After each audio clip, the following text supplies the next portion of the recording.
የሚሻለው ወደ የሚያውቁት ሀገር ተመልሰው እንደገና ያስበውበት እንደገና ሌላ እቅድ አውጥተው የሰው አልባ አይሮፕላኗንም መኖሯን በስትራቴጂያቸው ውስጥ አካተው ሌላ ስትራቴጂ አውጥተው እንደገና ይመለሳሉ የሚል ፍርሃት ነው ያለኝ ድርድር ካልተከፈተ በስተቀር።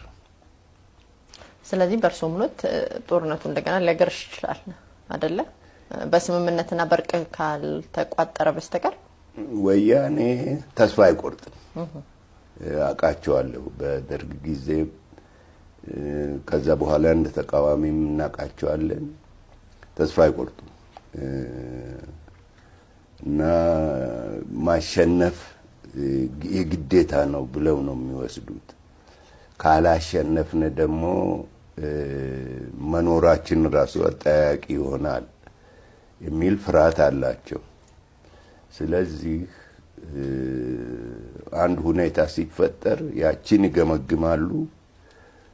በዚያ ሁኔታ ውስጥ እንዴት እንዋጋ የሚለውን የውጊያ ስትራቴጂ ይቀይራሉ። በዚህ ነው የሚሄዱት። ሞትለው ዋዛ አይደለችም ውድ እውነት ነው ያልተሳቁ ዋይ ዋይ እውነት ያልተሳቁ ዋይ እነሱ እኮ ስክን ብለው ስብስብ ይሉና ምክር ያደርጉና ጽድቅ እዛማ ሀጅበሊ ነው ዳዓር ቀስ ብለው ይለሙናሃል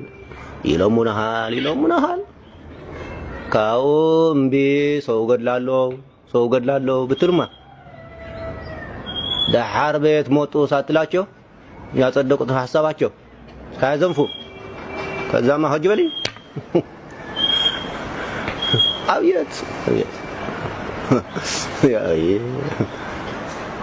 ወደ ስሩ አታውቃቸውም። ምንም ያታውቃቸውም ሰዓቱ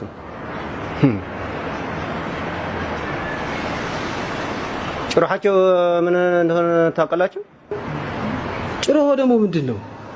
ፉከራ ነው ለምትሉት እናንተ ፉከራቸውማ ህዝባዊ ወያነና ነው ቢሕን መሪርን እዩ ዓወትና ናይ ግድን እዩ። በአማርኛማ ህዝባዊ ወያኔያችን ትልቅና መሪር ነው፣ ዓወታችን ደግሞ ለማልቀር ነው።